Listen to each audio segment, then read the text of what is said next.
friends, I'm back after a little lengthy break, and I'm probably going to be breaking a little bit more here and there as the months move forward.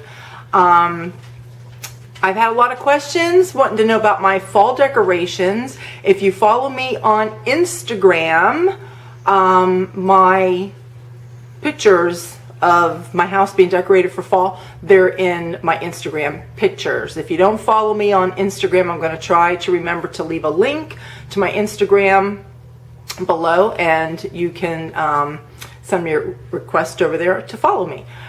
I am coming with this video because the holidays are upon us, and I wanted to share this recipe for a pie crust, and it's for a single pie crust. So if you need like the top and the bottom, like if you're making like a cherry pie or something like that, you would need to double this recipe.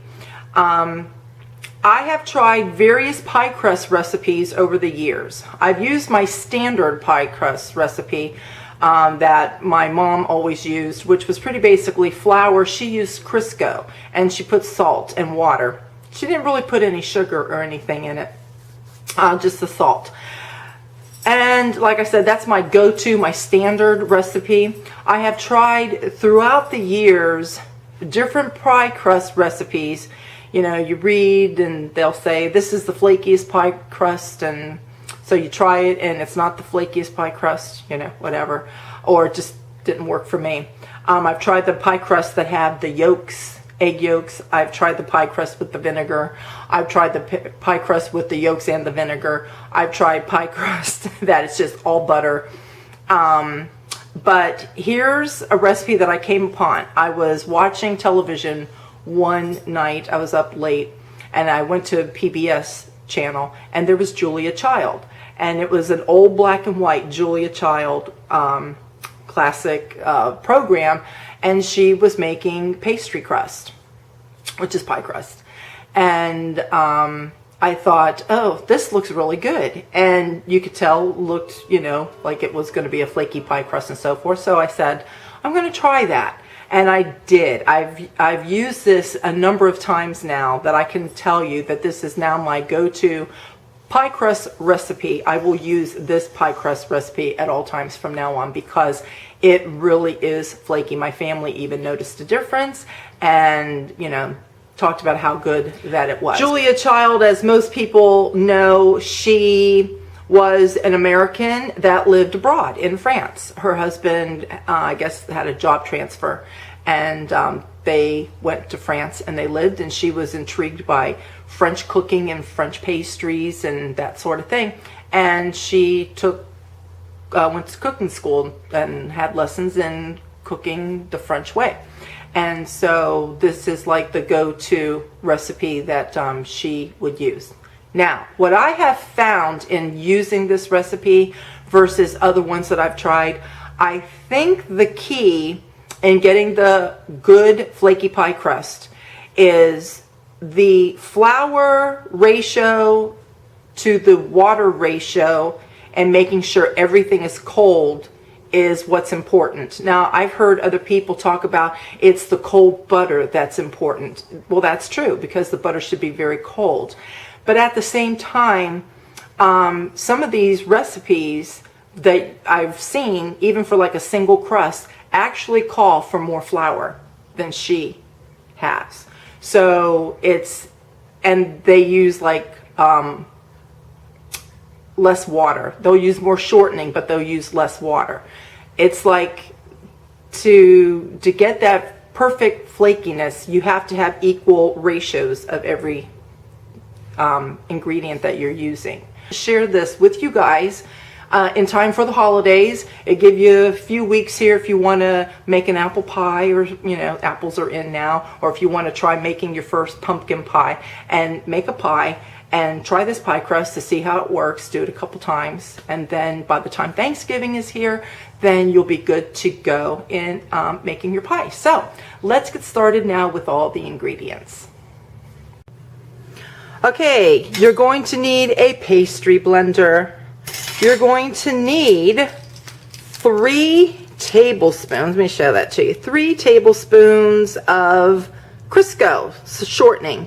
This actually doesn't have to be cold. I mean, if you want to stick it in the fridge to, you know, get a little chilled, but I wouldn't leave it in there too long. But this doesn't necessarily have to be refrigerated. Here we have 1.5 cups of flour, 2 tablespoons of sugar. Here is a pinch of salt. We're going to need 1/3 cup of cold water.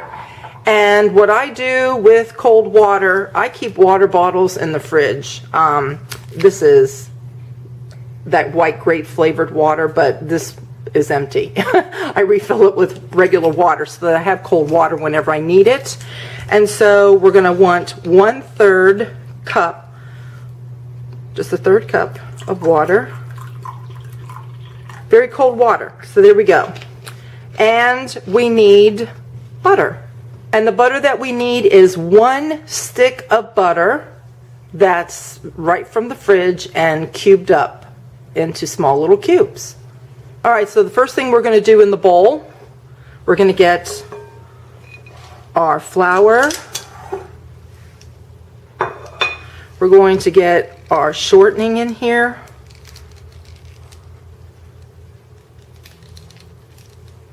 My hands are clean, by the way. I probably should have got a little spatula, but anyway, so there's that. And then we're going to put our butter in.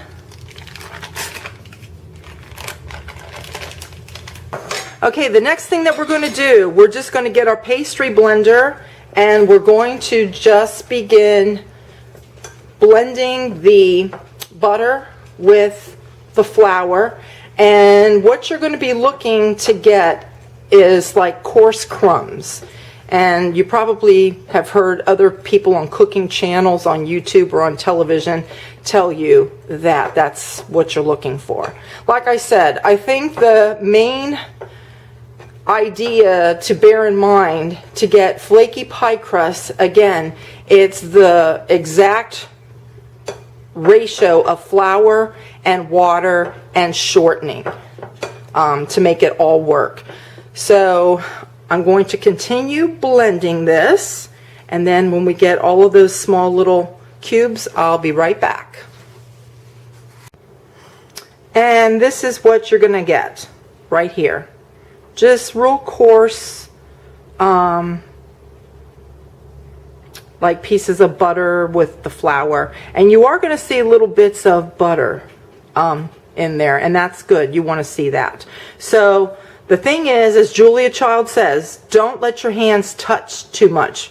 The fact of the matter is you want to keep everything as cold as possible. So the less that your hands touch everything, that is what is key.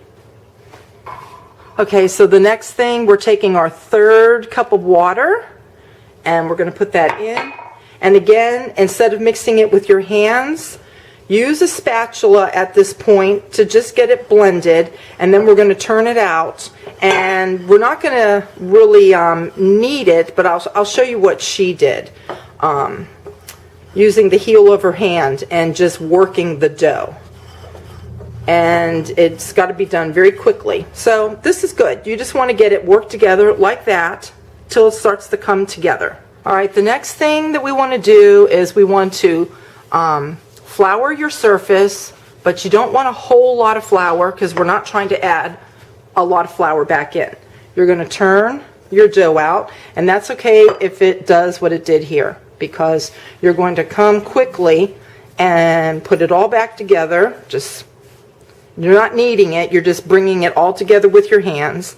And then once you just give it a good little mix together, this is what you're going to get. And that's about it, because we don't want to keep touching with our hands. But I don't know if you can see in here, but see, like there's little pieces of butter worked in there, and that's what you want, because that's what's going to give the dough the flakiness that you're looking for. So for right now, we're going to take this disc. I'm just going to wrap it in some wax paper. It's going to go in the fridge. You can make this like the night before, a week before. I think you could do it up to 2 weeks before. but you just want to, like, I'm going to make a pie today, so I'm going to put this in the fridge for at least 30 minutes to an hour, and then I'm going to come back. I'm going to make a pumpkin pie. I've already made a couple this year, but I'm going to make another one, and I'll come back and I'll roll it out for you and let you see what the dough looks like.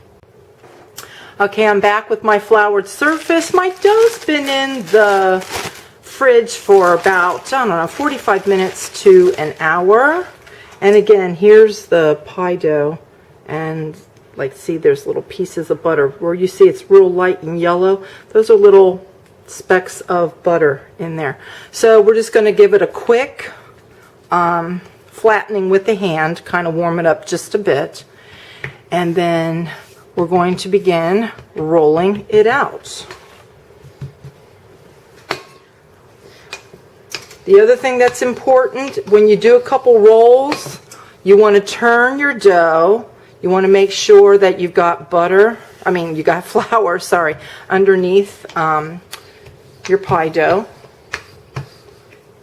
so that it doesn't stick.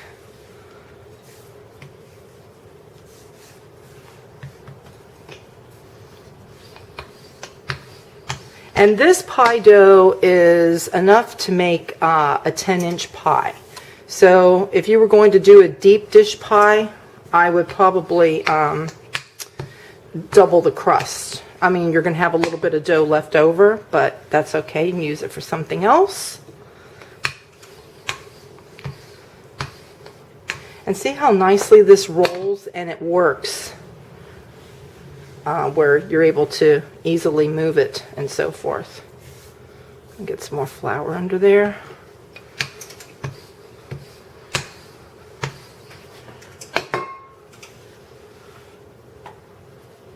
Turn it that way. See how you can just fold it over very easily. Okay, and there you go. And you can see little traces of butter still in there, and that's exactly what we're looking for. So you just fold your dough like so, and then get it in your pie dish. See how that has a lot of movement to the dough, and you're able to carry it. It doesn't break or anything. Got a little speck of something there. And that's what we're looking for. This is like the best pie crust recipe. All right, and then as always, trim your edges. Now over here on this side, I didn't get it over far enough, but that's okay, because what I'm going to do is I'm going to take this and we're just going to press it in, and that still works.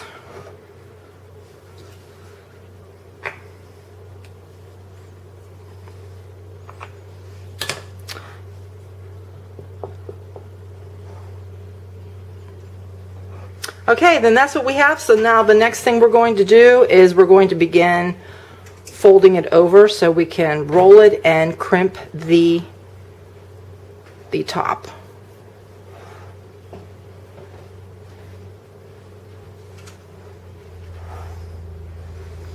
As Julia Child would say, this dough is very giving, and it is. It's almost like Play-Doh. You can really work with it. And even though it's kind of like Play-Doh where it's workable, at the same time, when this bakes, you're just going to get real flaky crust. It's an excellent pie crust. I love it. And there's different ways of doing your pie edges. I just do it this way. Just pinch and twist.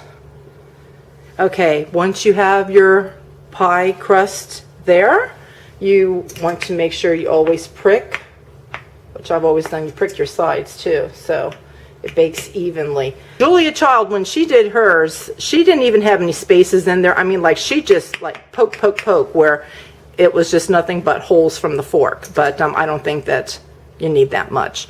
So anyway, that's my pie crust. Now I'm going to make my pumpkin filling and get my pie baked. I've got my pumpkin pie mixed, but before I put it in, once again, I want to give you a close-up. Again, all these lighter white, like whitish yellow spots, and it's all throughout the dough. Those are all little chunks of butter. See, they're even on the side. They'll be up here in where you've crimped the edges and so forth. This is what's going to give the flakiness of your crust.